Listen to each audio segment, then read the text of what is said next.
This is Tanya. This is Paula. And we are Two Black Chicks and a Bottle of Wine.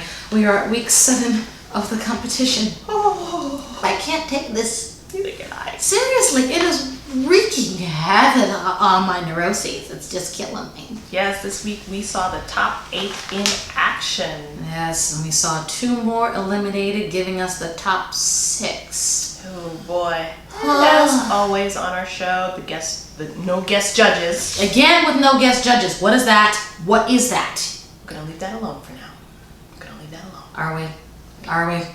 But we'll just mention our judges are Nigel, Paula, and Jason. There you go. So let's start with the opening number, which we found very interesting. We appreciated the chorus of Wednesdays and Pugsleys from the Addams Family. It was dramatic. It was just really, it was really interesting. It was intriguing to us, and we're just like, who is this? And we're trying desperately to find everyone who we think it might be. Trying to find that signature move that tells us who it is, and we could not find a thing. Imagine our shock to discover that this opening number that we enjoyed so much was choreographed by Tice? Tice Diorio. Well, okay. Well, all right. Okay then. Okay. Well done, sir. Far be it from us to discredit the man and just say, hey, you did good. Well done. You did good. To you, sir. All right then. All right. It was really good, and we enjoyed it thoroughly. Totally, yes. Thoroughly. And this week, our top 8, once again, had to choreograph their own solos, which they performed. And they were also paired up with the All-Stars. And we love us some All-Stars. Yes, we do. And first up, we had the pairing of Virgil and All-Star Jasmine. Oh my God! And they took on an African jazz routine by Sean Cheeseman. Oh my goodness. That was happy making. Yes. That was happy making. Yes, it the was. The choreography was rough, of course, because it's African jazz with Sean Cheeseman, and, Virgil is at a bit of a disadvantage because, compared to him, Jasmine is 8 feet tall. Yes. So it's a problem, but the man did these lifts, and he didn't even think twice about it. He did what he needed to do. Just bam, bam, bam, and I was just, very impressed. Yes. Totally impressed. Yes. And it's hard to pull attention away from Jasmine, especially. She looked just positively regal. Yes, she did. She was giving off some Judith Jamison greatness. You know Robert Battle is just back there going, yeah, okay. We need to sign her up. We need to sign her up. Quickly. Think about it. Just okay. Yep. So yes. We were very happy with the movement. We were very happy with the storyline. As much as we love Virgil and everything, I don't think the boy could be evil if he tried. No, he's just evil bone in his body. He's just too cute. Stop it. And moving on, we continue with a contemporary piece choreographed by Tice Diorio, featuring Derek and All-Star Jamie. And it was actually beautiful. It was a beautiful piece. But afterwards, the judges let Derek have it. Yes, and rightfully so, because once again, Derek could not really connect with his partner, and he couldn't. Missing that connection, yes. Yeah, and there was that lack of connection with his emotion and just letting that side come through in the dance. So they called him on it right quick, and this has been something that's been plaguing him since the competition started. So it's that one was a rough one for him. When Nigel was talking about how he needs to work on the connection and things, and he's like, it's been a problem for you from the beginning, but I wish you well. And it's like the second he said wish you well, we're like okay, it's over. Yeah, he's done. Got it. He just got the kiss of death. It was like that scene in The Godfather. It was over. Yeah. Totally. So after Derek and Jamie, we got treated to a hip hop routine choreographed by Luther Brown, featuring Hailie and season 10 winner, All-Star Fiction. Now we love us some Fiction. We sure do. And you know he can dance with anybody. Yes, he can. And Miss Hailie always brings as much sparkle as she possibly can. Mm-hmm. So this was going to be interesting because their energies were either had to work with each other or against each other. Exactly. So that was very, very key. Mm-hmm. And Travis mentioned that he wanted Hailie to outshine Fiction in this particular routine. Now we're both sitting there like, yeah, not gonna happen. Not gonna happen. The best she can hope to do is keep up with him, which she did. She did. She kept up with him, which is impressive in its own right. And they brought what Luther wanted them to bring to this routine: flavor. Not swag. He brought flavor. And It was Miss some Hailie, flavor. there was some flavor. No.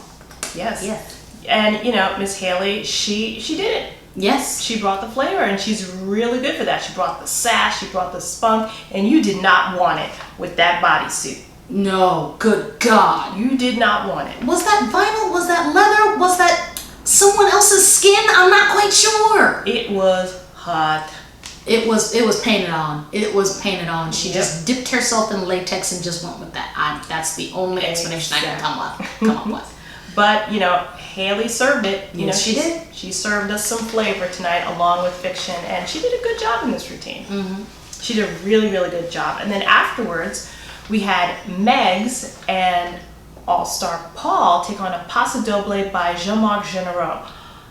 Ooh. Now the Paso Doble is not easy. We've seen some Paso Dobles that have been lackluster, and we've seen one or two Paso Dobles that were just like, oh. Okay, for us, as far as this show is concerned, the standard by which all other Paso Dobles will ever be compared to Cole. Thank you. Cole. Yeah, Cole. That's it. It's Cole. It's Cole, and everybody else is just going to have to try and make it there. Exactly. After that, you're out. You're out. Yeah. And this one was out. This one was out. Yeah. Megs gave it her all. You could see that she gave it her all, Mm-hmm. and she worked with Paul. She worked with the Cape. She worked with Jean-Marc, but it just wasn't coming off.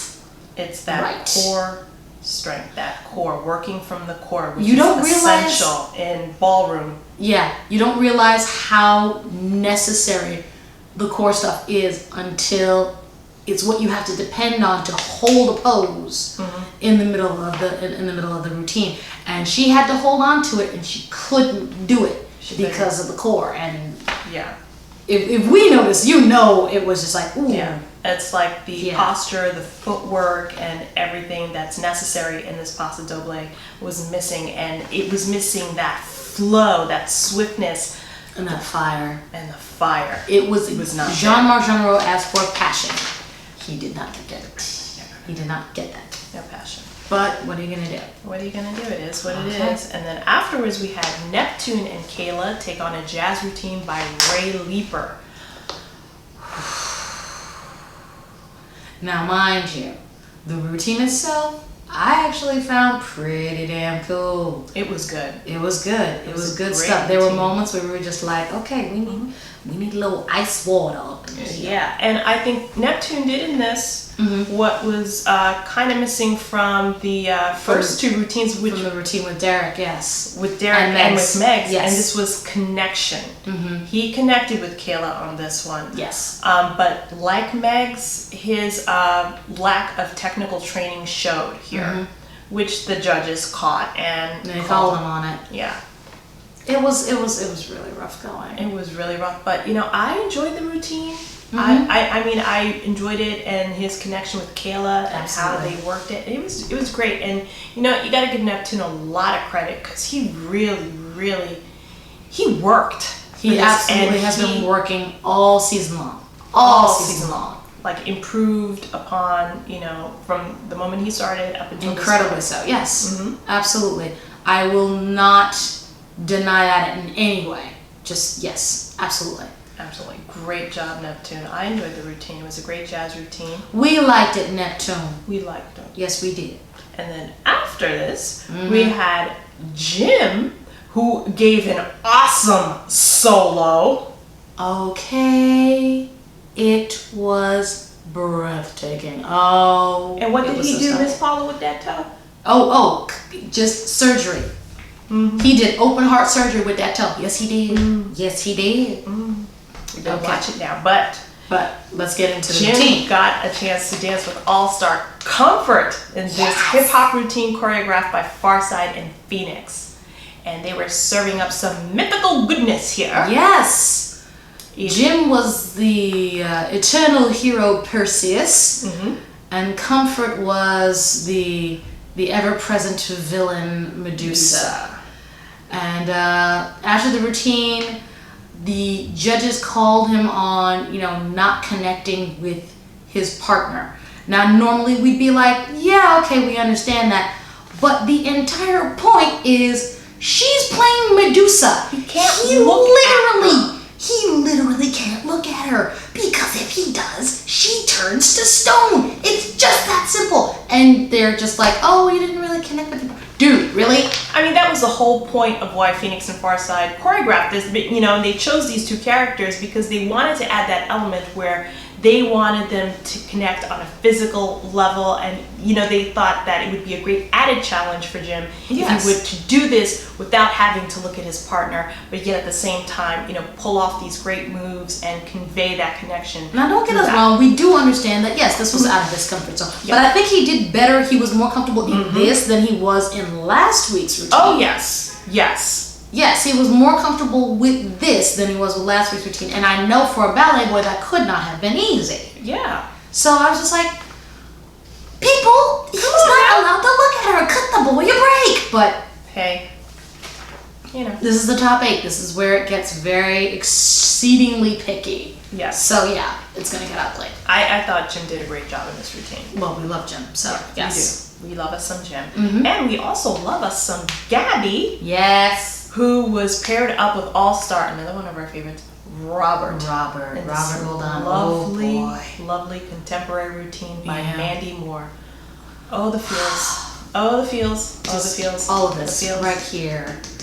Okay, it was classic Mandy Moore. A boy, a girl, a relationship being torn apart, and flowy dresses. Oh, great. And Gabby, beautiful technique on this. Yes, she showed off all the technique that she had. It's just like, yes, she definitely did not stop at just tap. She'd been gone long ago had she just stopped at tap. But this showed off what she had, and it was so beautiful. It was. Oh my God. It was gorgeous. It was an amazing routine by Mandy Moore, and well done, Gabby. Very well executed. Very well executed. And then rounding things out, we had our favorite Yaya and all-star champ from last season, Ricky Ubeda, take on a Broadway routine by Mr. Al Blackstone. We love Al Blackstone. Yes. And thank you for doing this Broadway routine. Thank you. Thank you so much. Okay, because he had Yaya up there like a silent movie star. With Ricky and playing a gangster and his mall. That is the word, right? Yes, his mall. A very spicy. Spicy mall. She's a spicy mall. Yes, she was, and it was charming. It was beautiful. It was sweet. It was kind of one of those Fred and Ginger moments where she doesn't want to talk to him. She doesn't want to see him. She doesn't want to touch him. And exactly, yeah. And then she falls into his arms because you're dancing with Ricky. Who wouldn't? Who wouldn't? And somehow it made Ricky look tall. And that takes work, man. Because we know Ricky's like an itty-bitty thing. I mean, he can do anything. He can do anything. But yeah. It was charming. It was very old school. And the end result was cinematic. It was. Yeah. So beautiful. It was pulled off beautifully. Thank you, Al Blackstone. Thank you, sir. But by the end of the routines, we had our bottom 4. And we discovered that for team stage, at risk was Derek and Hailie. And for team street, we had Megs and Neptune at risk. Oy. Alright, people. This was rough. This was rough. This was a lot of tension. But before they got to that, thankfully, they gave us one more moment of happiness. They brought back the group routines. Thank you very much. Okay, the team routines. This has been one of the highlights of this season. And they brought it back, and they had Team Street do a number choreographed by Dave Scott, which was, you know, a bunch of street kids out on the hottest day of the year, just crumping it out, doing whatever it is, doing whatever style it is that they love to do. And I think I would have liked to see it more as like a battle amongst them all, but the point is, they pulled it off. They did it very, very well. It was great. It was a great routine to watch. And then after, we had Team Stage take on a contemporary number by a newbie, Miss Cassandra Chavez. And this was a really beautiful, very moving number. piece. Yeah. Very moving indeed. I mean, and again, it's like you saw why these four were in the top 10 Absolutely. or the top 8, because their technique was on full display and the emotions behind this was there, and They were dang near showing off. Yeah. It was great. It was really a beautiful routine, and it was lovely. And I you know, after both routines, I kind of felt like, you know what, they pretty much were both on the same level. The two couples for Team Stage were rather evenly matched. Yeah. Rather evenly matched. We didn't feel that way through most of the night, but definitely in that particular instance, there was. There was evenly matched. And then came the moment of truth. yes, we found out who was going home after this. And unfortunately, this week, going home was Team Stage's Derek and Team Street's Neptune. Ouch. We did not see that one. Ouch. We didn't see that one coming at all. We did not. But once again, we're just like, you know what? This is the top 8, and it's just going to get harder and harder from here. There's nothing that can be done. Extremely harder from here. But we got to keep Hailie and Megs. So they round out the top 6. And, oh, God. We're kind of dreading next week. I don't think we're prepared for next week yet. I don't know. I mean, remember, guys, vote.